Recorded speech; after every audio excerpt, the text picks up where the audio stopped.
अथ मंत्रपाठः।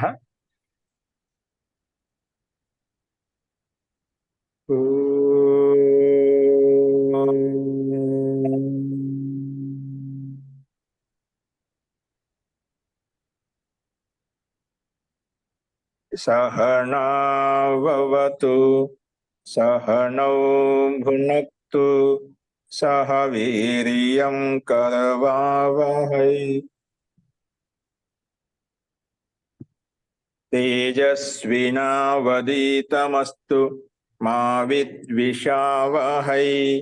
ओम शांति शांति शांति।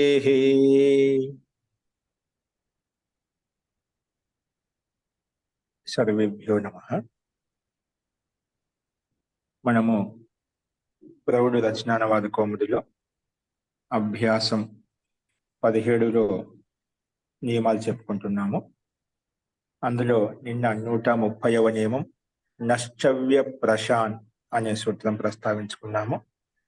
ఆ సూత్రంలో మనం ఏం చెప్పుకున్నామంటే ఈ నశ్చవ్య ప్రశాన్ నహ అంటే నహ స్థానంలో చెవి పరతః అంటే చెవు ప్రత్యాహారం పక్కన ఉంటే ఆ చెవి ప్రత్యాహారం పక్కన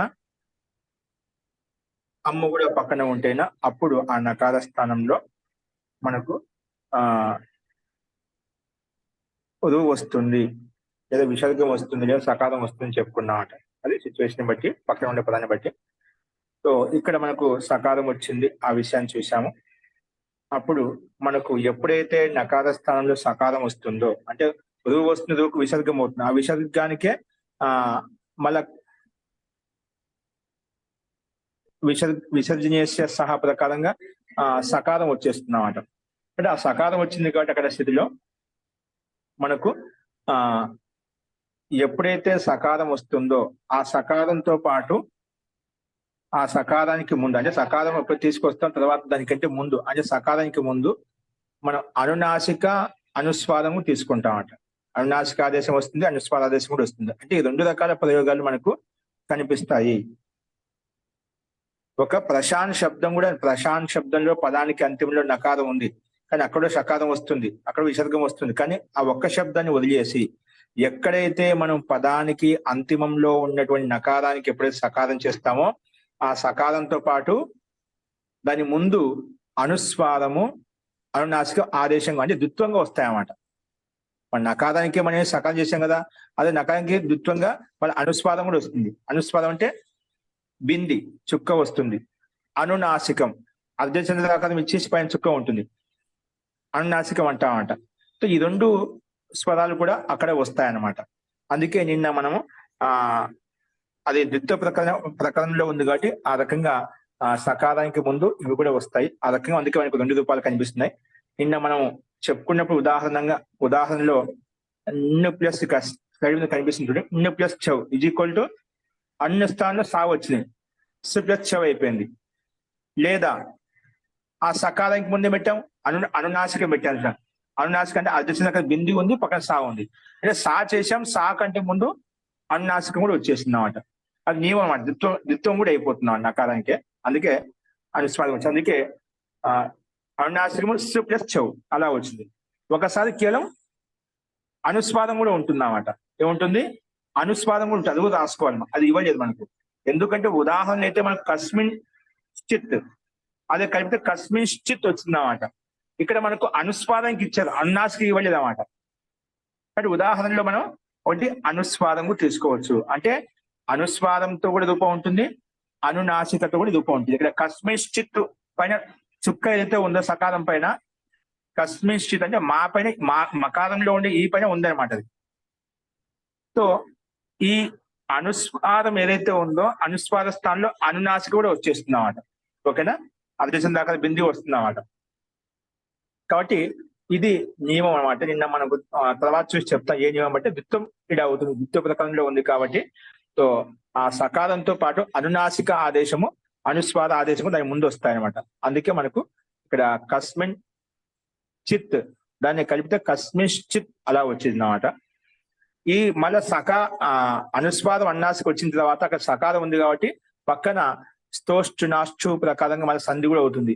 ఆ సంధి అయినప్పుడు దంత సకారానికి తాళవి సకారం కూడా వస్తున్నాడు. అందుకే కస్మిశ్చిత్ వచ్చిందన్నమాట. కస్మిశ్చిత్.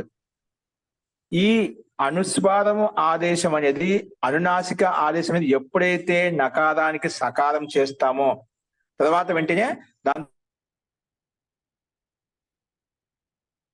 చేస్తాము అనుస్వాదంగానే ఆస్కనే రెండు ఆదేశాలు క్రమంగా తెచ్చుకోవచ్చు. రెండు రకాల ప్రయోగాలు ఉంటాయి. ఎక్కడ కావాలంటే ఏది రకమైన రూపం ఉంటే ఆ రకమైన రూపం అనుస్వాదమా అనునాసిక ఆదేశం చేసుకోవచ్చు. ఇలా చేసిన తర్వాత మళ్ళీ స్తోష్టు నాష్టు అనే సంధి నియమం కూడా ఇక్కడ వర్తిస్తుంది అన్నమాట. అంటే దాని లక్షణాలు ఉంటే గిన ఆ కండిషన్స్ ఉంటే గిన స్తుత్వ సంధి జరిగిపోతుంది. అందుకే ఇక్కడ అనునాసిక అనుస్వాద ఆదేశం చేసిన తర్వాత స్తుత్వ సంధి చేశాం. అందుకే ఇక్కడ కస్మిన్ చిత్ కస్మిశ్చిత్ అలా వచ్చింది. అస్మిన్ అస్మిన్ ఒక్క చెప్తున్నా అది. అలాగే తస్మిన్ తథాలు కూడా అదే విధంగా తీసుకోవాలి. ఇప్పుడు చెప్పండి. అంటే నకారము బింది తీసుకుని సార్ అప్పుడు నకారంకి స్థానం సకారం వస్తుంది.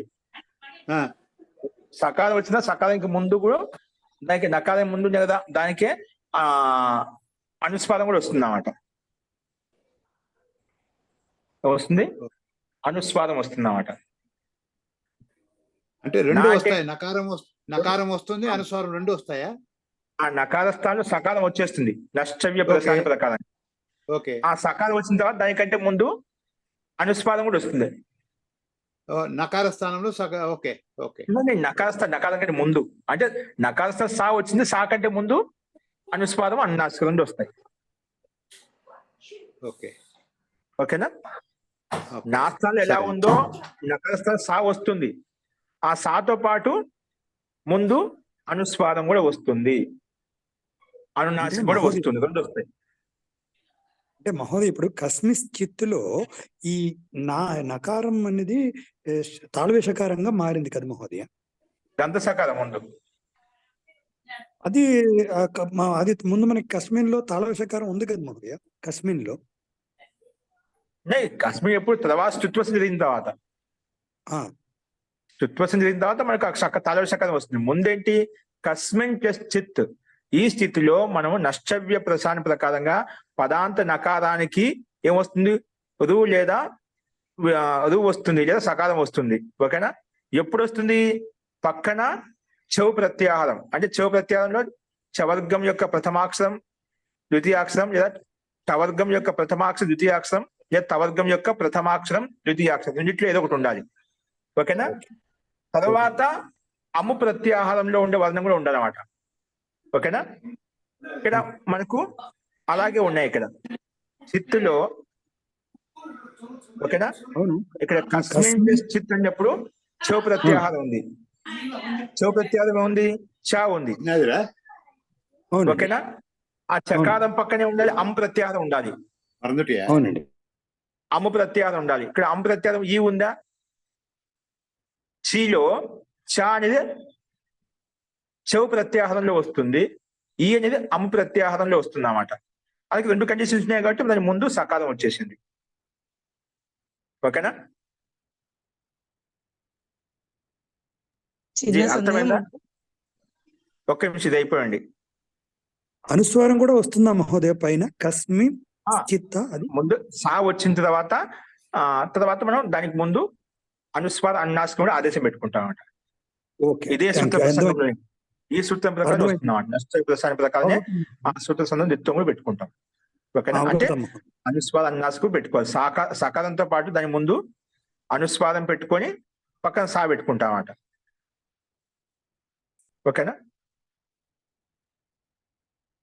జీ? ఎప్పుడు ఎవరికైనా సందేహం ఉందాక నేను రాసుకుని తప్పు రాస్తాను మహోదయ. సారీ ఇంకా అర్థం కాలేదు మహోదయ. ఇక్కడ న్ ప్లస్ చెవు ఉందా? అవును మహోదయ.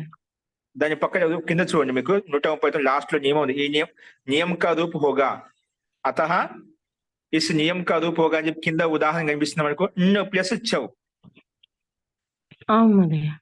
అది మనకు న్ ప్లస్ చెవు. అంటే ఒక ఏదైనా పదానికి అంతా నకారం ఉంది, ఆ నకారానికి పక్కన చెవు ఉంది. అది చెవు అంటే చెవు ప్రత్యాహారంలో ఏదో ఒక వర్ణం ఉందన్నమాట. ఉంది కాబట్టి నా నాస్త సా వచ్చింది. చెవు ప్రత్యాహారంలో వర్ణం ఎలా ఉందో అలాగే ఉంది, ఏం చేయలేదు. సు ప్లస్ చెవు వచ్చింది. కనిపిస్తుంది అక్కడ ఎలా ఉందో, ఈజ్ ఈక్వల్ టు సా ప్లస్ చెవు పెట్టాం. యా అయ్యా అంటే లేదా ఉందా? ప్లస్ చెవు పక్కన యా ఉందా?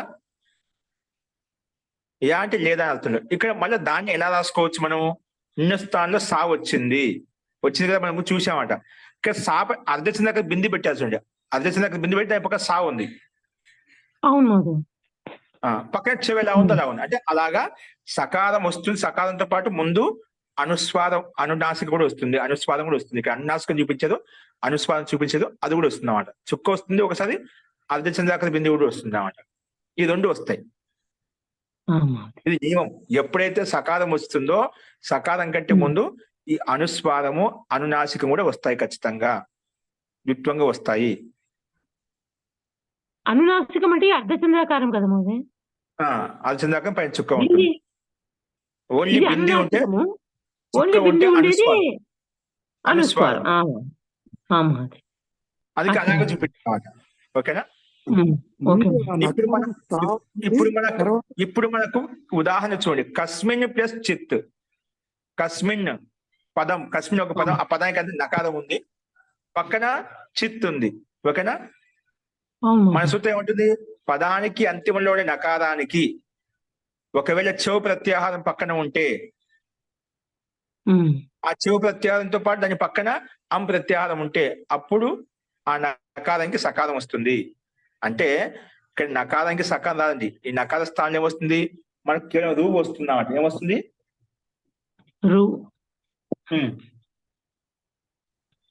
రూ వస్తుంది అన్నమాట. ఆ రూకే ఋతు విసర్గం చేసుకుంటే ఏమవుతుందండి? రూకి విసర్గం అయిపోతుంది వ్యాకరణ నియమం ప్రకారంగా. విసర్గం అయిపోయిన తర్వాత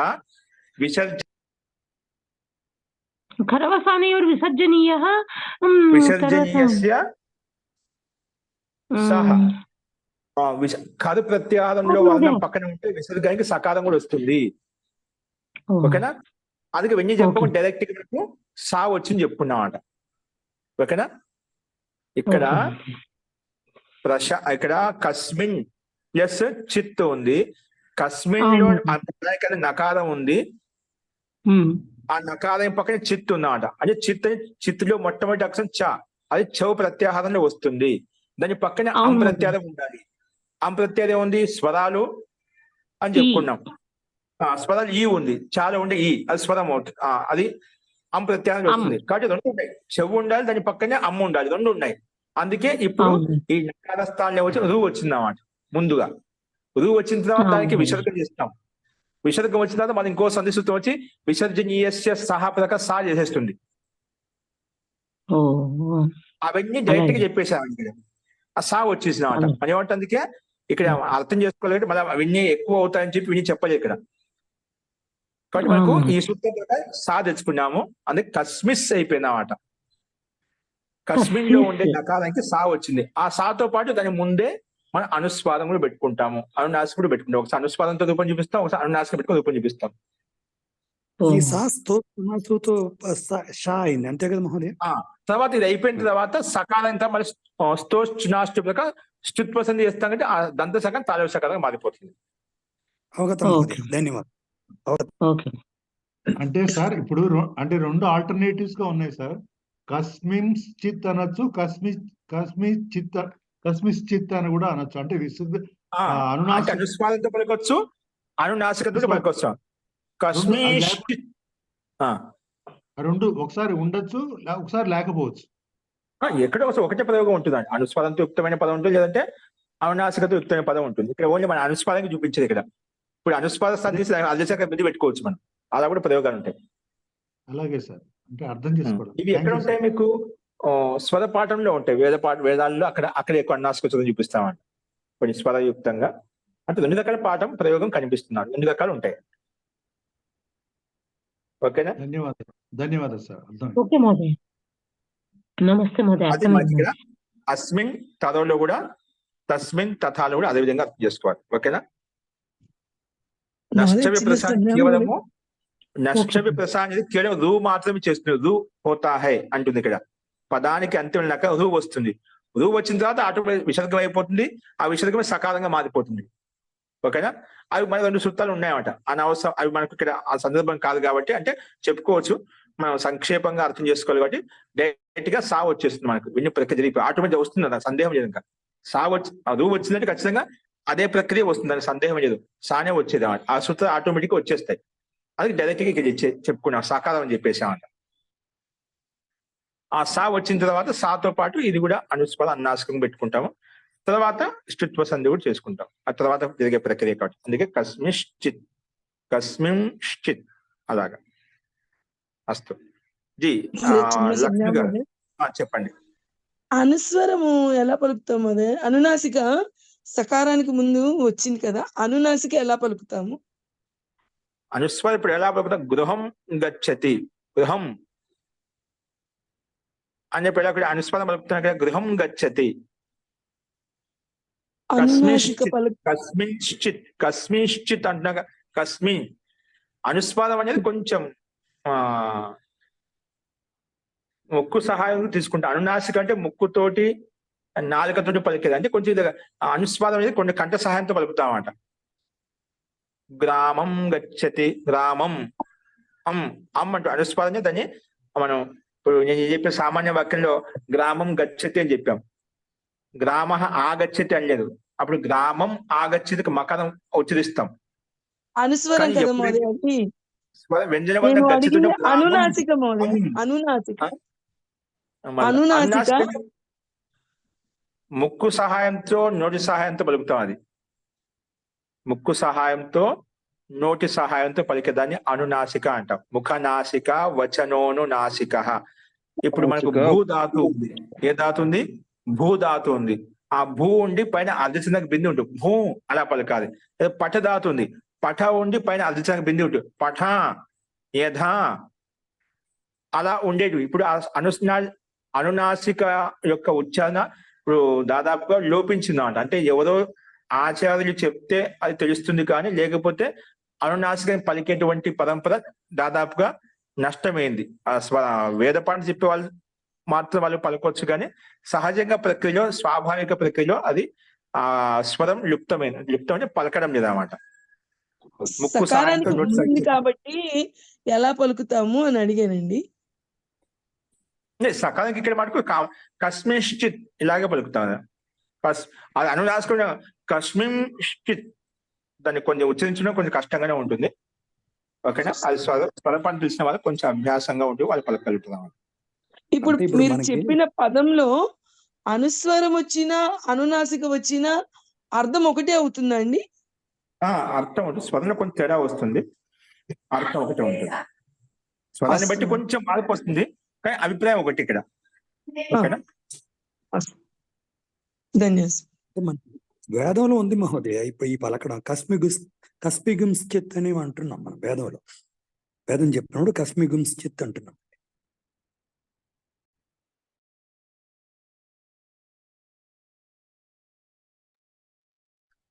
నెక్స్ట్ చూడండి. అయితే మీకు ఇది అర్థమైంది కదా, అనునాసిక అనుస్వారం వచ్చింది, అది మీకు స్పష్టం కావాలి. వస్తుంది. నెక్స్ట్ రాసుకోండి. నియమ 131.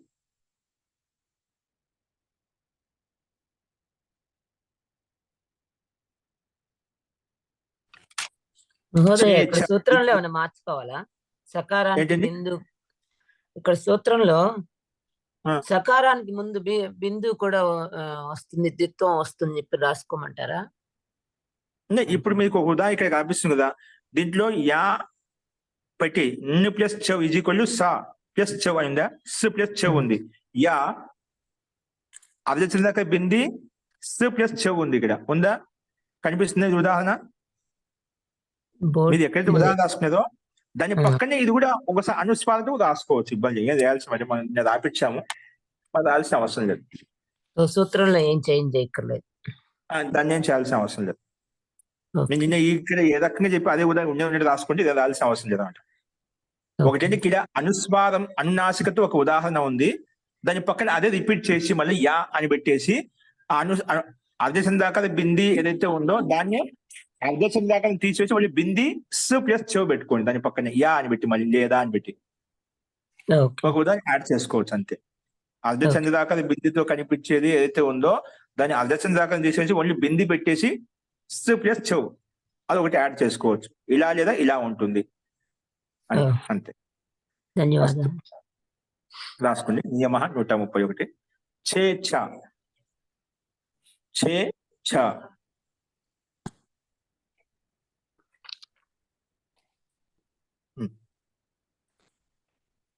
కామ దాంట్లో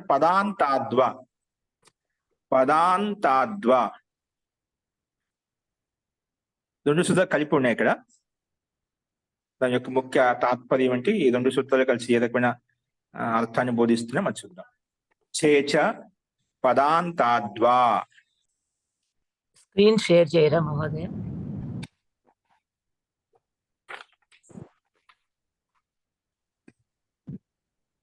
రాసుకోండి. హ్రస్వ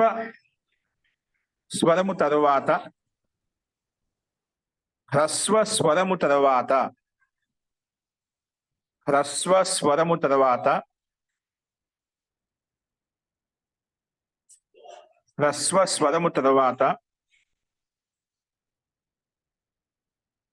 చకారం ఉంటే ఒత్తు చకారం ఉంటే ఛ అనేది సంస్కృతం రాసుకోండి, హిందీ అక్షరం రాసుకోండి.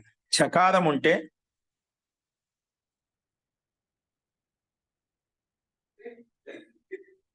అప్పుడు చకారం ఉంటే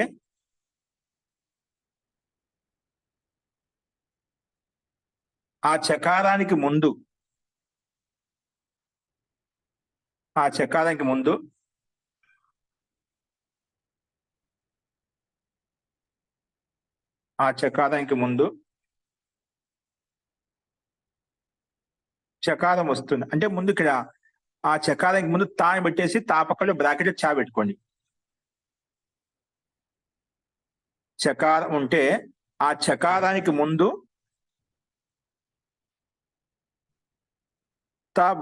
తా పెట్టి ప్లస్ బ్రాకెట్ చా వస్తుంది.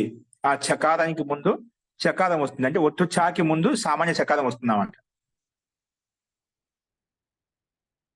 చకారానికి ముందు చా వస్తుంది అంటే ముందు తకారం, అది ఆ తకారానికి చకారంగా వచ్చేసింది అన్నమాట. హ్రస్వ స్వరము తరువాత చకారం ఉంటే ఆ చకారానికి ముందు చకారం వస్తుంది, సామాన్య చకారం వస్తుంది. ఏం చెప్పండి అక్కడ బ్రాకెట్ లో తా స్థానంలో చా వచ్చింది అర్థం చేసుకోవడం కొరకు అది బ్రాకెట్ అది కూడా పెట్టుకోండి. ప్లస్ చా. కానీ పదాంత దీర్ఘ స్వరము తరువాత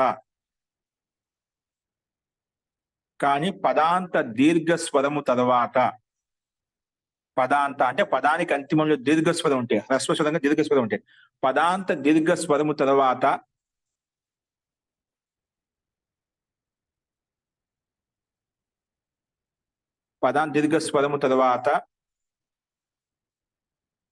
చకారం కంటే ముందు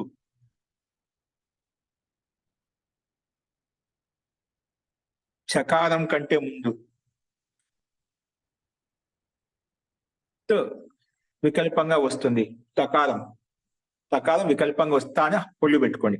తకారం వికల్పంగా వస్తుంది అంటే ఒక రూపం తకారంతో కూడా ఉంటుంది అన్నమాట. తకారం వికల్పంగా వస్తుంది. పదాంత దీర్ఘ స్వరము తర్వాత చకారం కంటే ముందు తకారం వికల్పంగా వస్తుంది అంటే ఒక పక్షంలో అది కూడా కనిపిస్తుంది అన్నమాట.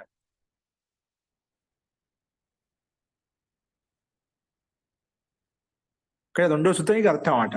కింతు అని చెప్పి కాంచి మనము కాని అంటున్నాం కదా, అది పదాంతాద్వ అనే సూత్రానికి అర్థం అంట. ఒకవేళ కింతు కానీ పదానికి అంతిమంలో దీర్ఘస్వరం ఉంటే ఆ దీర్ఘస్వరం తర్వాత చకారం ఉందనుకోండి, అప్పుడు ఆ చకారానికి ముందు వికల్పంగా చా కూడా వస్తుంది, అంటే తకారం కూడా ఉంటుంది అన్నమాట. తకారం కూడా వస్తుంది, త వికల్పంగా వస్తుంది. ఇప్పుడు ఉదాహరణ రాసుకుని మీకు స్పష్టమవుతుంది. ఉదాహరణ శివ ప్లస్ ఛాయ, శివ ప్లస్ ఛాయ,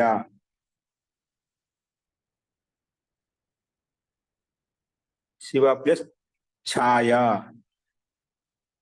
ఇప్పుడు చూడండి ఇక్కడ కండిషన్ సూత్రం ఇక్కడ సూత్రం ఎలా వినియోగించుకోవాలంటే శివ, శివ ఒక పదం, ఆ పదానికి అంతిమంలో ఉందండి అకారం ఉంది. ఓకేనా? వకారం కాదు, వకారంలో ఉండే అకారం తీసుకో, అంతిమ అక్షరం అంటే. ఓకేనా? సో శివ, శివలో వకారంలో ఉండేటువంటి అకారం ఉంది, అది హరస్వం. మనం ఏం చెప్పుకున్నాం? హరస్వ స్వరము తర్వాత చకారం ఉంటే ఇక్కడ ఛాయలో రెండో పదానికంటే తర్వాత పదానికి మొదటి అక్షరం అంటే ఛాయ, మొట్టమొదటి అక్షరం ఛా ఉంది. అలా ఛా ఉన్నప్పుడు ఆ ఛాకి ముందేమొస్తుంది? తకారం వస్తుంది. ఆ తకారమే చకారంగా మారిపోతుంది అన్నమాట. ఏమొస్తుంది? ముందుగా మార్చేపు తుక్ ఆగం, వ్యాకరణ యొక్క చేచ అనే సూత్రం తుక్ ఆగం చేస్తుంది అన్నమాట.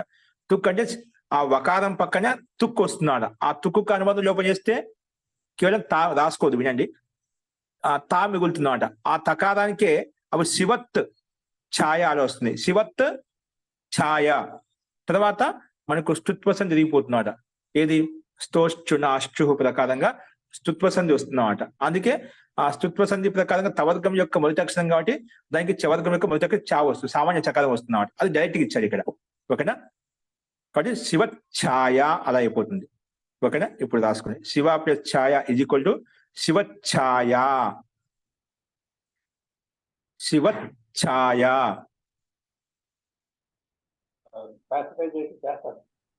ఓకేనా? రెండో ఉదాహరణ రాసుకోండి. వృక్ష ప్లస్ ఛాయ,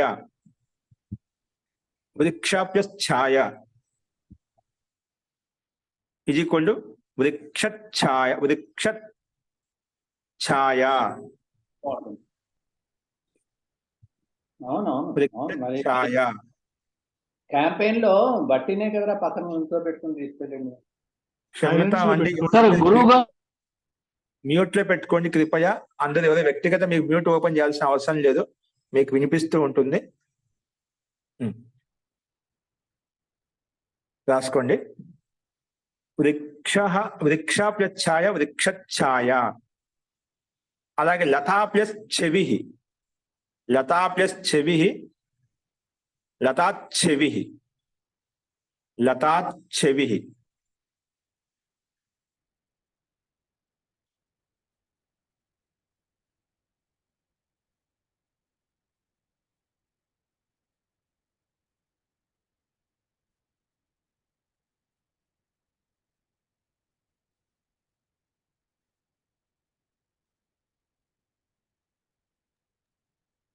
కానీ ఇక్కడ మహోదయ ఇది వికల్పంగా రావాలి కదా, ఇది అప్పుడు రెండు ఇక్కడ పక్షం తకారం ఉండాలి, ఒక పక్షంలో తకారం ఉండాలి అక్కడ. ఓకేనా? పదాంతాద్వ అని చెప్పుకున్నాం కదా మనం, ఆ నియమం ప్రకారంగా. ఎందుకంటే లతా అని దీర్ఘ ఉంది, హ్రస్వస్వరం కాదు, అదే దీర్ఘస్వరం తర్వాత వికల్పంగా రావాలి, వికల్పంగా రావాలి. మహోదయ తకారమా మహోదయ? హర్స్వ హల్లు రావాలా మహోదయ? ఏంటండి? తకారము హల్లు రావాలా? హల్లు వస్తుంది, హల్లు వస్తుంది.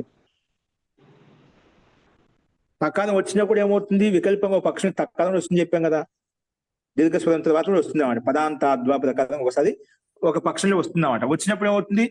తకారం వచ్చింది కాబట్టి వెంటనే స్తుత్వసనం జరిగిపోతుంది అన్నమాట. జరిగిపోయింది కాబట్టి మనకు అదే రూపం వస్తుంది అన్నమాట. అర్థమైందండి?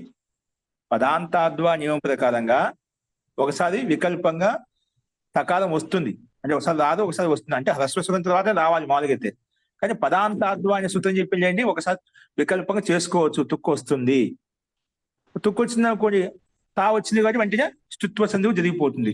అందుకే మళ్ళీ అక్కడ దీర్ఘ తర్వాత కూడా కనిపిస్తుంది. లతా ఛా, లతా చెవి. అర్థమైందా?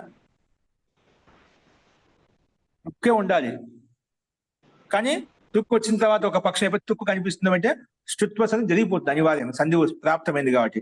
అందుకే కలిపించారు. లేకపోతే మనం లతా చెవి అలా పెట్టుకోవచ్చు. కానీ తకారం ఉంది పక్కన చవర్గం యొక్క యోగం ఉంది, చవర్గం యొక్క యోగం ఉంది కాబట్టి స్తుత్వం కూడా జరిగిపోతుంది అన్నమాట. అందుకే లతా చెవి మళ్ళీ అలాగే పెట్టేవాడు. అంటే హ్రస్వస్వరం తర్వాత కూడా ఉంది. ఈ రెండోది దీర్ఘ దీర్ఘ స్వరం తర్వాత అయితే మనకు చకారం కనిపిస్తుంది, అది వికల్పం. ఒక పక్షంలో కనిపిస్తే ఒక అనివార్యం కాదు.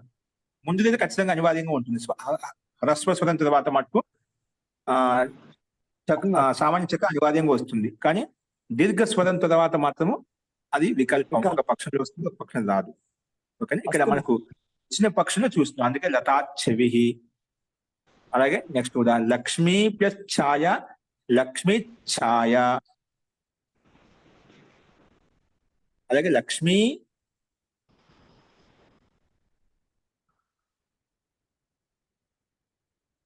ఇక్కడ మళ్ళీ అదే ఇచ్చాడు, అవసరం లేదు. లక్ష్మీ ఛాయ అంటే ఒక పక్షంలో మనం రాదని చెప్పుకున్నాం కదా, అప్పుడు అలాగే ఉంటుంది అన్నమాట.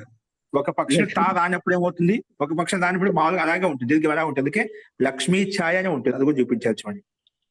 ఒక పక్షంలో తక్కువ వచ్చినప్పుడు లక్ష్మీ ఛాయ, రాకపోతే ఎలాగుందో అక్కడ మనకు అక్కడే ఉండదు కాబట్టి ఎలాగుందో అలాగే ఉంటుంది. లక్ష్మీ ఛాయ అని ఉంటుంది, లక్ష్మీ ఛాయ అనే ఉంటుంది. ఓకే, అస్తు. ఇప్పుడు మీకు అర్థమైంది అనుకుంటాను. మీరు కొంచెం ఇక్కడ ఇదకే మార్చుకుంటా అంటే ఇక్కడ కొంచెం ఏమైనా మార్పు చేసుకోండి. హ్రస్వ స్వరము తర్వాత చకారం ఉంటే ఆ చకారానికి ముందు తకారం వస్తుంది, ఆ తకారమే చకారంగా మారుతుంది. ఆ చకారమే ఆ తకారమే చకారంగా మారుతుంది. అది రాసుకోవచ్చు. హ్రస్వ స్వరము తర్వాత, కానీ కింద రాసుకోండి. హ్రస్వ స్వరము తర్వాత చకారం ఉంటే ఆ చకారానికి ముందు తకారం వస్తుంది, తకారం వస్తుంది. ఆ తకారమే మళ్ళీ చకారంగా మారుతుంది స్తుత్వ సంధి నియమం ప్రకారంగా. ఆ తకారమే మళ్ళీ చకారంగా చవర్గంలో ప్రథమాక్షరం చకారంగా మారుతుంది. చకారం చా పొల్లండి, చకారంగా మారుతుంది. ఓకేనా? మహోదయ మళ్ళీ ఒకసారి చెప్తారా మహోదయ? హ్రస్వ స్వరము తరువాత చకారం ఉంటే ఆ చకారానికి ముందు తకారం వస్తుంది, తకారం వస్తుంది.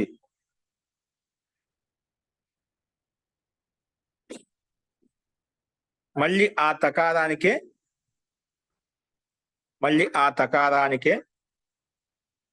స్తుత్వ సంధి నియమం ప్రకారంగా చకారం వస్తుంది.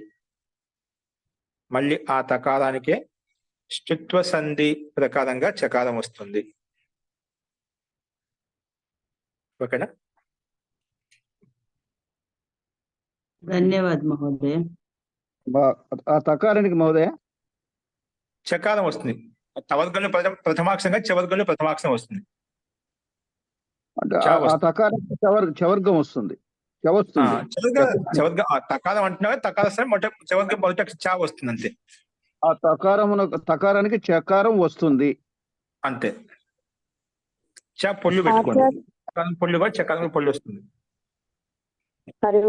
లక్ష్మీ ఛాయ రెండో రూపము యథాతథంగా వచ్చింది కదా ఆచార్య, అక్కడ అయితే తకారం రాదుగా, వికల్పం తకారం లేదంట. ఉంటేనే మనకు సామాన్య చకారం వచ్చేది, స్తుత్వ సంధి వచ్చేది. అలా తకారమే రాలేదు కాబట్టి స్తుత్వ సంధి నియమం కూడా ఉండదు అన్నమాట.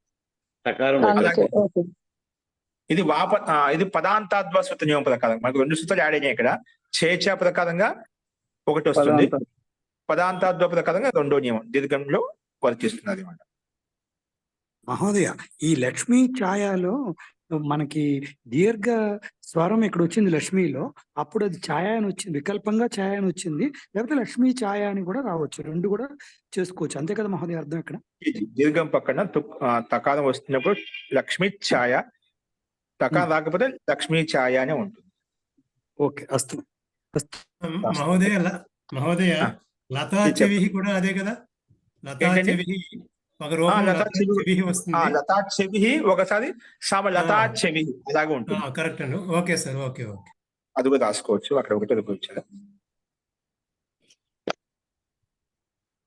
మహోదయ జీ ఈ సంధి పేరు ఏంటండి? ఏది ఇప్పుడు మనం చేసిన ఆ, మాదిరి ఇది ఉరుత్వ ఏంటి మనకు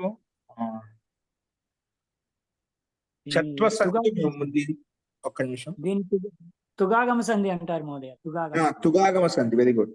తుక్కు చేసుకునే కదా తకారం వచ్చింది. తుగాగమ సంధి ఫాలోడ్ బై చొత్వ సంధి కూడా వస్తుంది. తిక్వ సంధి కూడా అనొచ్చు. అంటే దాంట్లో ఇది ఈ తుక్కు వచ్చిన తర్వాత అది వస్తుంది కదా, దీని మీద డిపెండ్ అయి ఉంటుంది అన్నమాట. అదే ఆ రెండు వస్తున్నాయి, ఒకదాని తర్వాత ఒకటి వస్తుంది. అలాగే, ధన్యవాదాలు.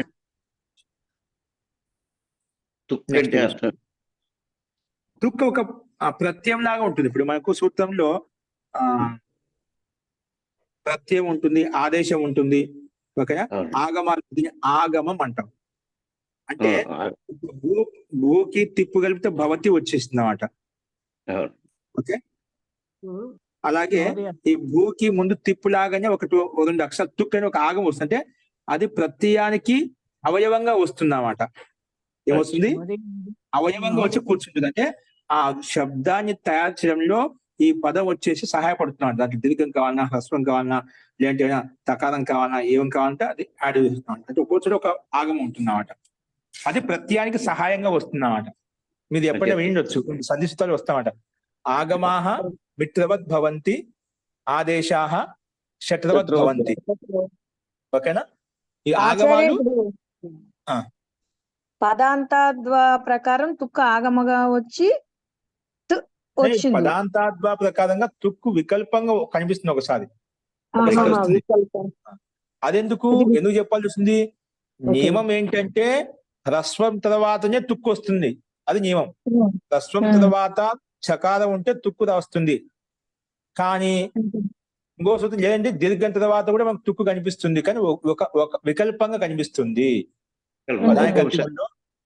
దీర్ఘంలో కూడా మనకు అరస్వమే దీర్ఘంలో కూడా మనకు తుక్కు కనిపిస్తుంది, కానీ వికల్పంగా వచ్చినప్పుడు తకారం అనేది మనకు పెట్టుకోక్కర్లేదు కదా ఆచార్య. ఏంటండి? వికల్పంగా వచ్చినప్పుడు లక్ష్మి ఛాయ అని మామూలుగా పెట్టుకున్నాం కదా, ఆ తకారం రాలేదు. అది ఇందాక ప్రయోగాలు ఉంటాయి, మనం అర్థం చేసుకోవాలి. ఇప్పుడు ప్రయోగంలో మనకు శ్లోకాలు ఇచ్చినా అనుకోండి, మనం తకారం చెప్పుకున్నాం కదా, ఇప్పుడు తకారం ప్రయోగం ఒకసారి లేదు, ఎందుకు లే అనుకోదు. వికల్పం ఒకసారి ఉంటుంది, ఒకసారి ఉండదు. ఓకేనా. ఇక్కడ మనకు స్వరంలో అర్ధమాత్ర తగ్గించుకోవాలనుకున్నప్పుడు అలా ఉంటుంది, అర్ధమాత్ర పెంచుకోవాలన్నప్పుడు దాని సహాయం తీసుకోవాలి. రెండు రకాల ప్రయోగాలు కనిపిస్తాయి మనకు. రెండు ప్రయోగాలు సాహిత్యంలో కనిపిస్తాయి, శ్లోకాల్లో కనిపిస్తాయి. చేచే ప్రకారమేమో ఈ ఇలా తకారము చకారంగా మారింది, తుక్క ఆగంగా వచ్చి, అంతే కదా ఆచార్య. పదాంతాత్వ ప్రకారం తుక్కు వస్తుంది, కానీ నిత్యంగా రాదు. ముందు సూత్రం ప్రకారం నిత్యం తుక్కు ఖచ్చితంగా వస్తుంది. దీనికి ఒకసారి వస్తుంది, ఒకసారి రాదు. అది చేచా ప్రకారం తుక్కు వస్తుంది సదా, కంపల్సరీ ఖచ్చితంగా రావాలి. చే ప్రకారం తుక్కు ఖచ్చితంగా వస్తుంది, అటు వికల్పం లేదు. దీర్ఘంలో మాత్రం వికల్పం, దీర్ఘంలో మాత్రం ఒకసారి వస్తుంది, ఒకసారి ఉండదండి. రెండు రకాల ప్రయోగాలు ఉంటాయి, అది గమనించాలి.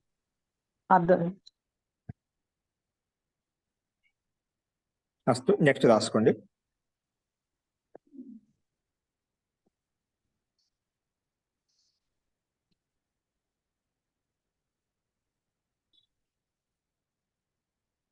విసర్జనీయస్య సహ.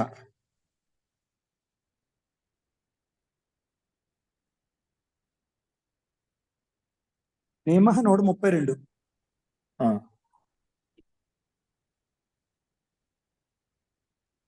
నియమ 132 విసర్జనీయస్య సహ. విసర్జనీయస్య సహ రాసుకోండి. దీని యొక్క అభిప్రాయం సూత్రం. విసర్జనీయస్య షష్ఠీ విభక్తి కాకేకి అంటాం కదా, అంటే విసర్గానికి సహ వస్తుంది అంతే. విసర్గ స్థానంలో సకారం వస్తుంది. ఎప్పుడు వస్తుంది? కాదు ప్రత్యాహారం ఉండాలి. కాదంటే కప చట చటతౌ, కపై శాసర్, కప చట కానించి వరకు శాసర్లో ఉండే రేపం వరకు. అంటే వర్గాల యొక్క ద్వితీయాక్షరాలు, ప్రథమాక్షరాలు, అలాగే ఉస్మోదనలు వచ్చాయి, అలాగే అవి శాశాస ఈ వర్గాలు పక్కన ఉంటే అప్పుడు మనకు ఏంటండి? కర్కశ వ్యంజనాలు అంటారు అంతే కదా. ఆ కర్కశ వ్యంజన అది చెప్తారు. అంతే జీ. శేష సో రాసుకోండి. విసర్గమునకు సకారం వస్తుంది. విసర్గమునకు సకారం వస్తుంది.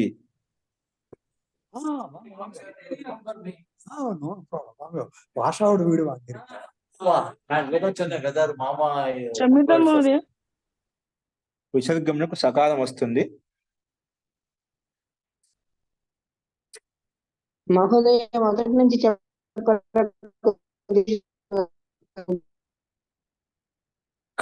ఖలి ప్రత్యాహారం పరంగా ఉన్నప్పుడు విసర్గమునకు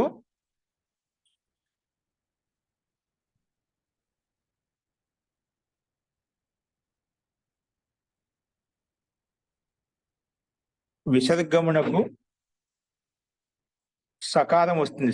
సకారం వస్తుంది. ఖలు ప్రత్యాహారం తర్వాత ఉన్నప్పుడు మాత్రమే. మహోదయ ఖర్ ప్రత్యాహారమా ప్రత్యయమా మహోదయ? ఖలు ప్రత్యాహారం.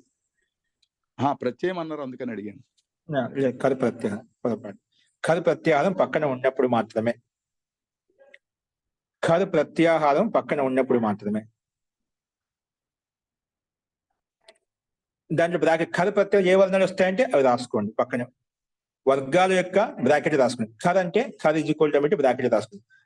వర్గాల యొక్క ప్రథమాక్షరాలు,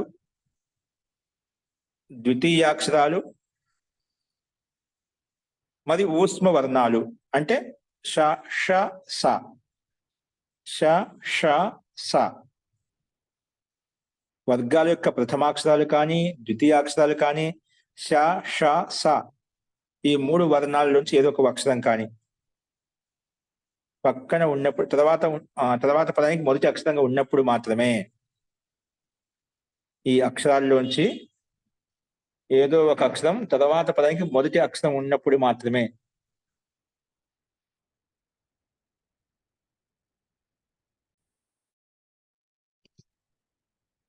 మహోదయ ఈ వాక్యం మరొక్కసారి చెప్పరా?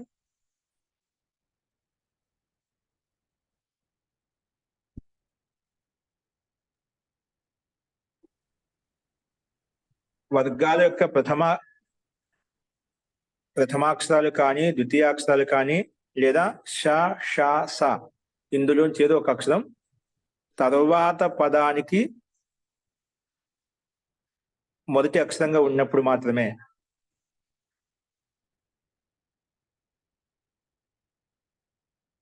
తరువాత పదం మొదటి అక్షరంగా ఉన్నప్పుడు మాత్రమే. తరువాత ఆడికి బ్రాకెట్ క్లోజ్ చేసుకోండి. అది మీకు స్పష్టతగా చెప్పిన. ఇప్పుడు మళ్ళీ ఒకసారి గమనించండి. విసర్గమునకు సకారం వస్తుంది ఖలు ప్రత్యాహారం ఉన్నప్పుడు మాత్రమే. తరువాత ష్టుత్వ సంధి కూడా జరుగుతుంది. తరువాత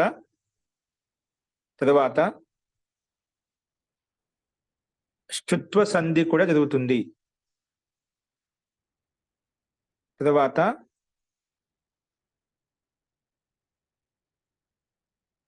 ష్టుత్వ సంధి కూడా జరుగుతుంది.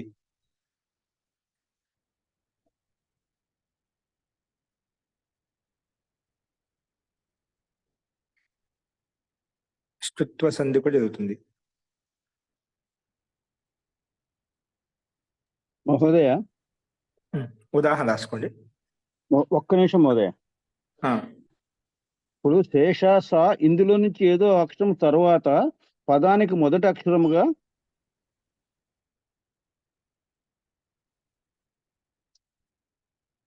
మహోదయ మొదటి అక్షరంగా ఉన్నప్పుడు మాత్రమే అని చెప్పారు. మొదటి అక్షరంగా ఉండాలి. మొదటి అక్షరం మొదటి ఉన్నప్పుడు అక్షరంగా ఉండాలి. ఉన్నప్పుడు మాత్రమే. ఉన్నప్పుడు తరువాత శ్రుత్వ సంధి కూడా వస్తుంది. అంటే ఎప్పుడైతే ఈ పని జరుగుతుందో ఏది సకాలం వస్తుందో సకాలం వచ్చిన తర్వాత ష్టుత్వ సంధి కూడా జరుగుతుంది. తర్వాత సకాలం వచ్చినప్పుడు ష్టుత్వ సంధి కూడా జరుగుతుంది. మీకు స్పష్టత ఉంటుంది అలా రాసుకుని కావాలంటే. సకాలం వచ్చిన తర్వాత సంఖ్యలు కూడా ఇచ్చారు కదా మహోదయ. అది మీకు అవసరం లేదండి. మీకు అవసరం.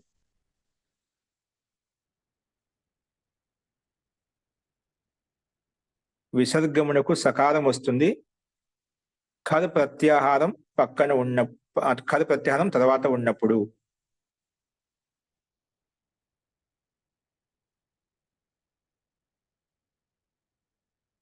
తర్వాత సకారం వచ్చినప్పుడు ష్టుత్వ సంధి కూడా జరుగుతుంది. తర్వాత సకారం వచ్చినప్పుడు ష్టుత్వ సంధి కూడా జరుగుతుంది. అస్తు రాసుకోండి. ఉదాహరణ హరిహి ప్లస్ త్రాయతే. ఇక్కడ పదానికి హరిహి పదం, ఇక్కడ విసర్గ ఉంది. ఆ విసర్గం స్థానంలో సకారం అంటే మొట్టమొదటి కండిషన్ ఉండాలి. ఖర్ ప్రత్యాహారంలో ఉండేటువంటి పదం ఏదో ఒకటి పక్కన ఉండాలన్నమాట. తర్వాత పదంకి మొదటి అక్షరంగా ఉండాలి. ఇక్కడ హరిహి ప్లస్ త్రాయతే, తర్వాత పదం ఏంటి? త్రాయతే. త్రాయతేకి మొదటి అక్షరం ఏంటి? తవర్గం ఉంది. ఏముంది? తవర్గం ఉంది. అంటే మొదటి అక్షరం, తవర్గానికి మొదటి అక్షరం అంటే వర్గాల యొక్క ప్రథమాక్షరాలు కానీ ద్వితీయాక్షరాలు ఏదో ఒకటి ఉండాలి. ఇంకా తవర్గానికి మొదటి అక్షరం తా ఉంది, తర్వాత రా ఉంది, త్రా. ఓకేనా? సో మొదటి అక్షరం ఉంది కాబట్టి వెంటనే ఆ విసర్గ స్థానం సకాలం వచ్చేసింది. హరిస్ త్రాయతే అలా వచ్చేసిందండి. వచ్చింది హరిస్ త్రాయతే. అర్థమైందా? హరిస్ త్రాయతే.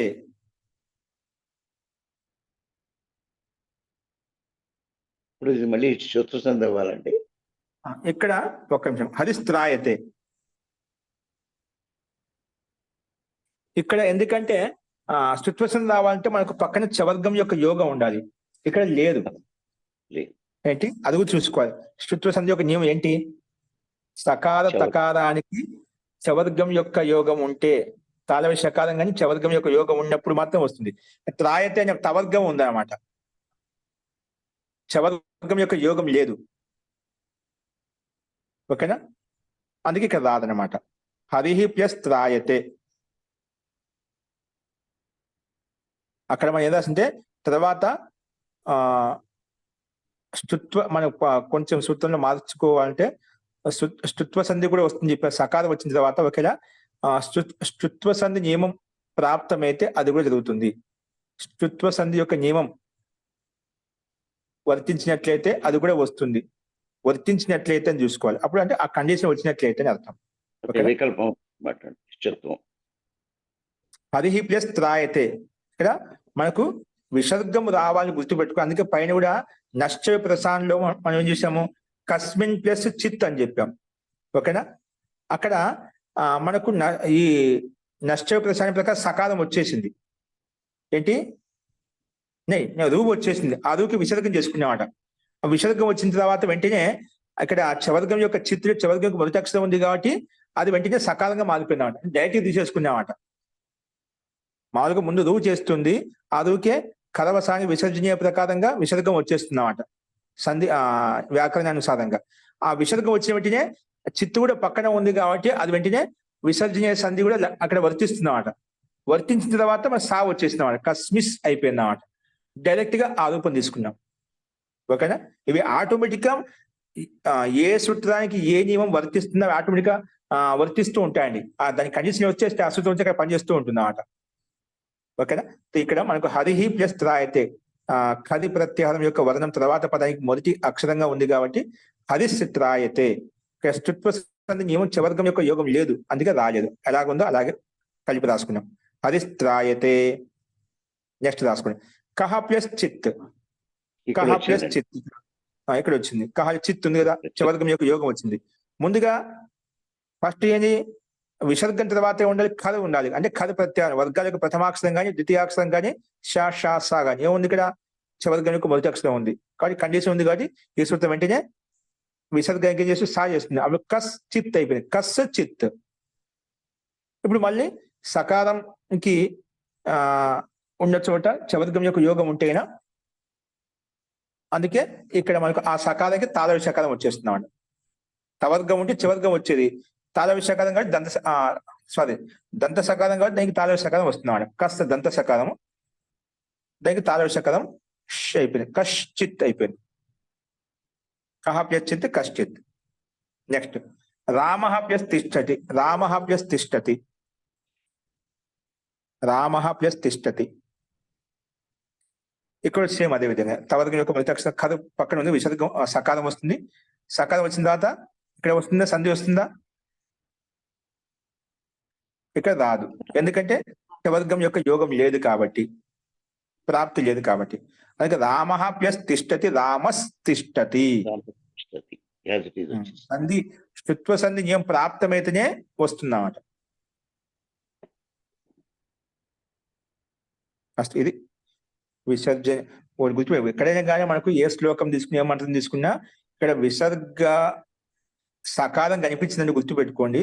అక్కడ దంత సకాలం, ఇక్కడ అంటే ఇక్కడ హలంత సకాలం కనిపించింది అనుకోండి, అక్కడ పక్కన కాదు ప్రత్యాహారంలో ఏదో ఒక వర్ణం ఖచ్చితంగా ఉంటుంది అన్నమాట. ఉంది కానీ అక్కడ సకాలం కనిపిస్తుంది మనకు.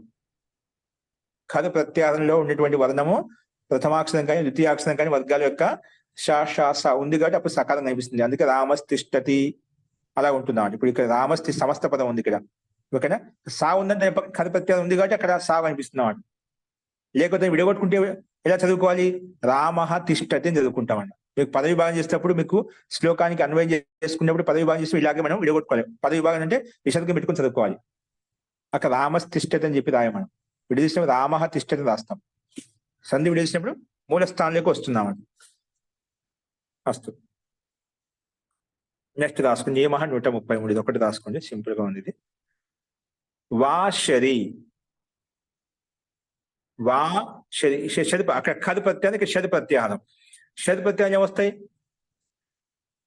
షది ప్రత్యాహారం ఏ వర్ణాలు వస్తాయి? 3 వర్ణాలు వస్తాయి అంతే. ష ష స ఒకే ప్రత్యాహారం. ఈ 3 వర్ణాలు వస్తాయి. 3 వర్ణాలు మనకు రూపం ఎలా ఉంది చూడండి. వా షరి రాసుకునే తర్వాత చెప్తాను. వా షరి ఇది సూత్రం సింపుల్ గా ఉంది. విసర్గము తరువాత అంటే ఏదైనా పదానికి విసర్గం వస్తాం, పదం ఖచ్చితంగా ఉంటుంది. విసర్గము తరువాత షద్ ప్రత్యాహారం పక్కన ఉంటే, షద్ ప్రత్యాహారం ప్రక్కన ఉంటే, ప్రక్కన కాకుండా తర్వాత ఉంటే రాసుకోండి. షద్ ప్రత్యాహారం అంటే ఉంటే బ్రాకెట్ రాసుకోండి. ష ష స ఒకటే బ్రాకెట్ రాసుకోండి. షర్ ఈజ్ ఈక్వల్ టు ఏమిటి రాసుకోండి మీకు స్పష్టంగా. షర్ ఈజ్ ఈక్వల్ టు ష ష స బ్రాకెట్ క్లోజ్ చేసుకుని. విసర్గం తర్వాత షర్ ప్రత్యాహారం తర్వాత ఉంటే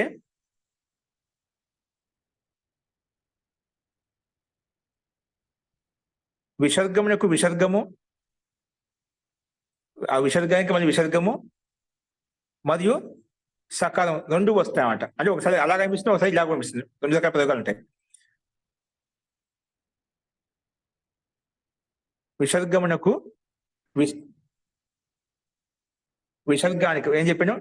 విసర్గం తర్వాత షద్ ప్రత్యాహారం ఉంటే ఆ విసర్గానికి విసర్గము మరియు సకారము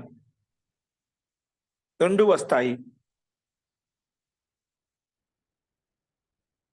2 వస్తాయి.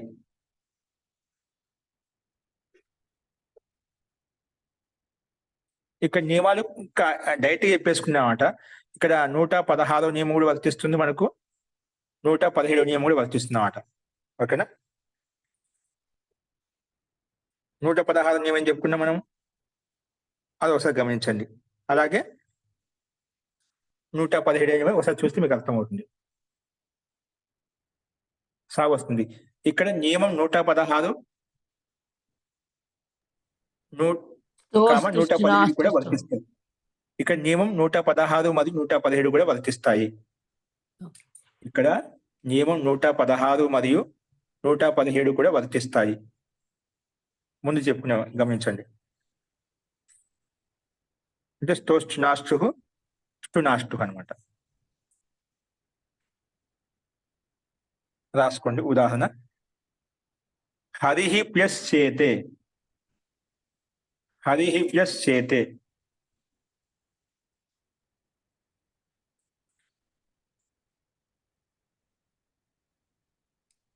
హరిహి ప్లస్ చేతే.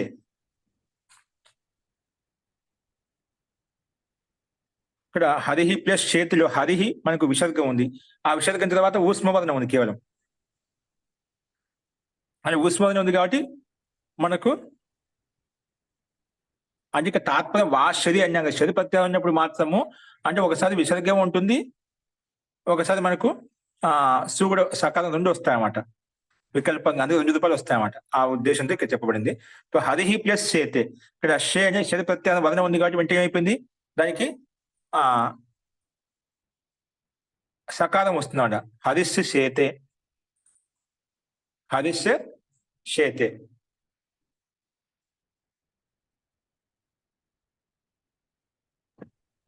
చుత్వ సంధి ప్రకారం అయింది కదా ఆచార్యది, సకారం షకారంగా మారింది. జీ జీ జీ ఈక్వల్ హరిష్యేతే. ఆ సకాలం మళ్ళీ స్తుత్వ సంధి ప్రకారంగా హరిష్యేతే అయిపోయింది.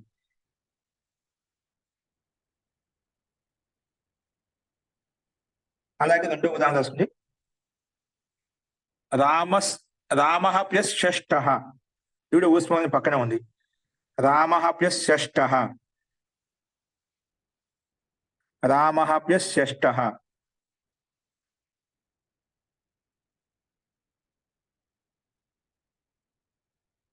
రామ ప్లస్ షష్ఠ ఇక్కడ ష్టుత్వ సంధి వస్తుంది. ముందుగా వాషరి ప్రకారం ఏమొస్తుంది, దానికి దంత సకారం వస్తుంది అన్నమాట. ఏమొస్తుంది, రామ ప్లస్ షష్ఠ ఈజ్ ఈక్వల్ టు రామస్ షష్ఠ, రామస్ షష్ఠ. మరి ఈజ్ ఈక్వల్ టు రామషష్ఠ. ష్టుత్వ సంధి ప్రకారం దంత సకారంకి ఏమొస్తుంది, మూర్ధన్య సకారం వస్తుంది అన్నమాట. ష్టునాష్టు ప్రకారంగా రామషష్ఠ.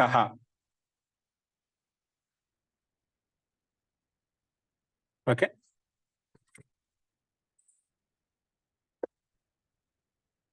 ఇప్పుడు ఒక విషయం గమనించాం. మనకేమని చెప్పాము, ఇది వాషరి అనే సూత్రం వికల్పంగా తీసుకొస్తున్నా అంటే ఒకసారి వికల్పము ఏం తీసుకొచ్చి సకాలం తీసుకొస్తుంది, ఒకసారి తీసుకొని రాదు.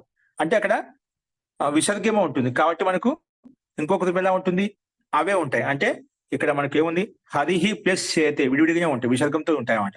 లేదా రామ షష్ఠ అలా విడివిడిగా పెట్టుకోవచ్చు. అర్థమైందా?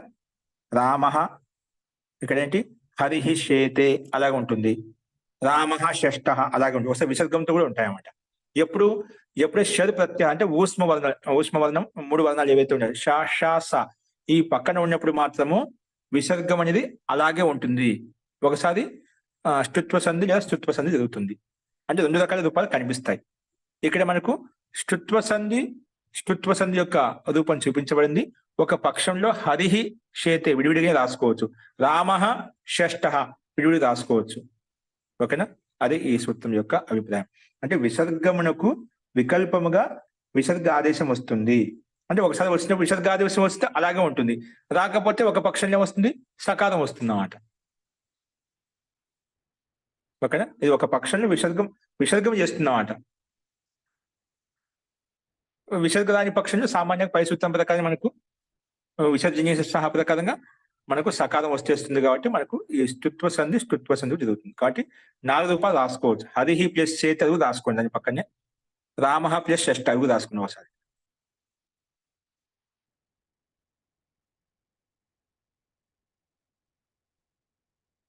అస్తు, స్పష్టమైందా?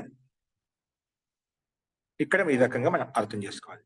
అస్తు, ఇంకా నెక్స్ట్ 34, 35 నేను క్షమ్యత మహోదయ. ఇంకేమో సందేహం ఉంటే మనం పాఠం తర్వాత చూద్దామండి. శాంతి పాఠ.